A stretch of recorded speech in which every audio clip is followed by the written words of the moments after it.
another episode of Bob's Woodshop. I got my friend John with me again today, and I was at the Wood Symposium up in Lancaster, Pennsylvania over the weekend. I bought myself a detail gouge from Doug Thompson.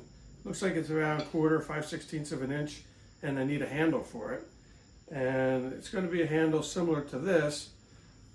This is just a point tool that I made years ago.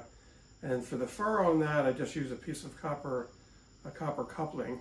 And today what we're going to do is make this part out of brass. And once we have the brass furrow, then we'll go ahead and turn the wooden handle. So stick around and see how we did it. Well, it looks like my stock of metal and brass is kind of depleted, but I did find this piece here, which is just about perfect for what we need. And by the way, it wasn't a 1/4 inch and it wasn't 5/16. John had measured it out with his fingers at 264, and that's exactly what it is.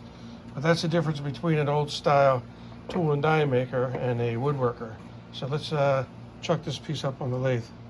Here's a piece of brass here. We're going to try and clean it up, so make it ready for turning and drilling. So we're going to put it in the lathe. So right now this piece of stock is 3 3/4 of an inch, and we're going to make the ferrule portion of it about 1 inch and the tang portion of it about 1.5 inches. Okay, so here's my little CAD cam drawing.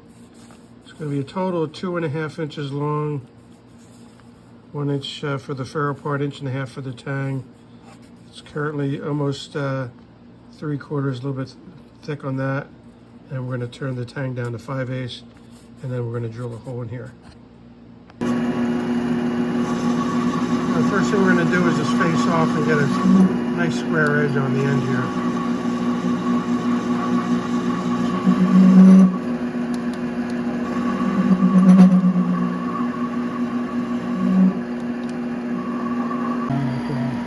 This mini lathe we're using is a Grizzly Go768. This thing works great for aluminum and brass. I have not turned copper on it. You can turn steel on it, but you got to take real light cuts.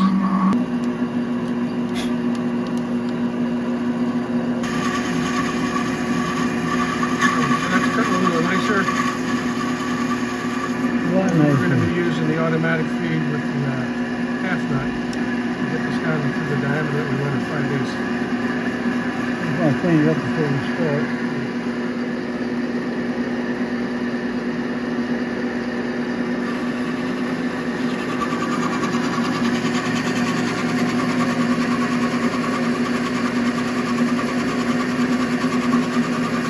Going to be 1.5 inches long by 5/8 when we're done. I'm not going to bore you with all these cuts, but just give you an idea of what we're doing here. And we're going to sand it just a little bit. This is going to be buried into a tool handle, so not too worried about it. We're just making it a little bit prettier. We're going to worry about the pretty part on the other side of this piece. And we're just filing a little chamfer on the end. It'll make it easier to put the epoxy in the hole.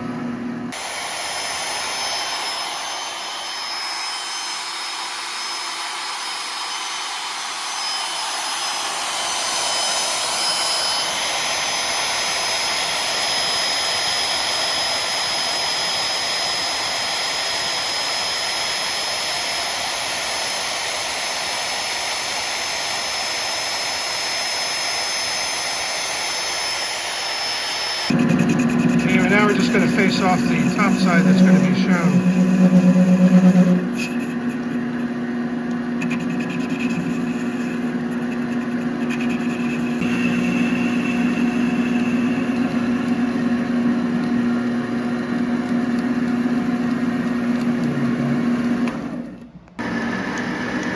Okay, in order to prepare for the drill, we're going to put a center drill in here first. And then we can drill the hole for the tool.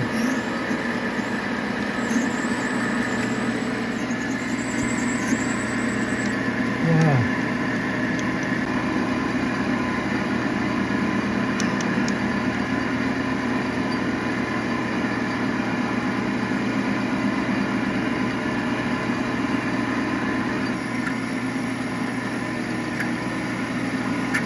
Yes, inherently, it's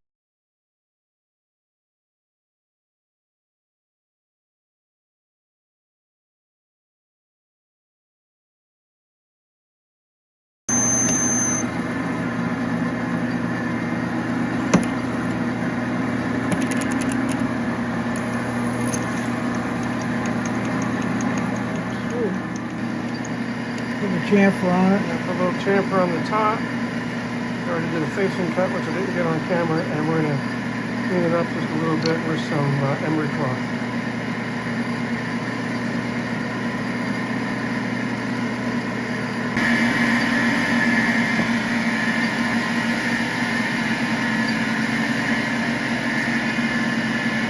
This is going to be the end that you're going to see, and then we're going to nice polish on this.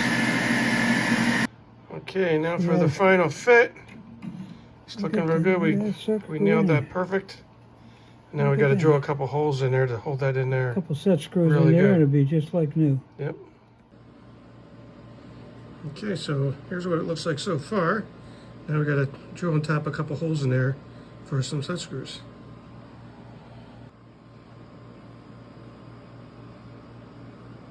Looking good. Okay, one thing I like to do with my tap and dies is I keep them in a little plastic container, and I keep the taps and the dies in the same spot.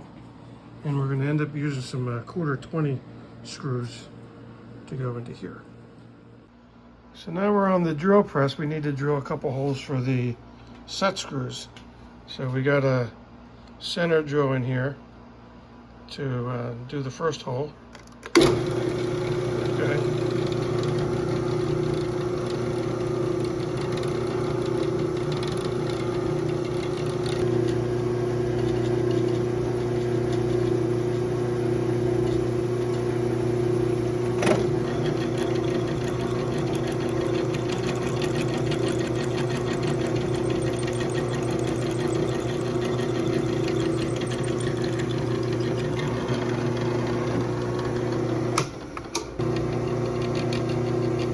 This one cuts.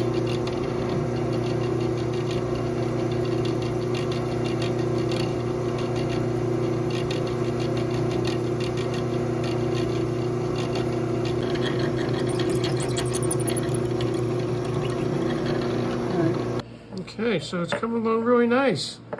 Nice machine part. All we gotta do is tap it and put a couple of set screws in there.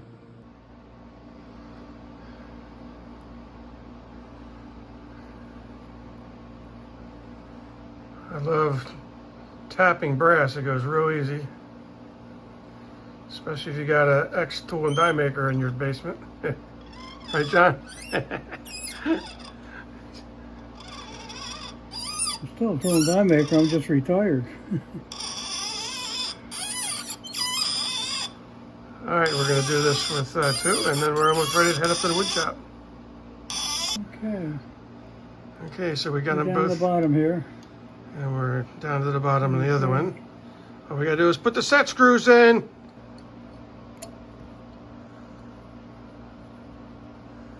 All right, so that's the second screw.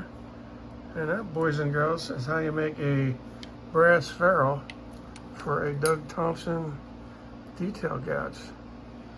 Thanks, Johnny. Good afternoon's worth of work. Looks nice. Very nice. Yeah, look at that. Let's take it. Yeah, very nice. Nice piece of work. Very professional looking. Cool.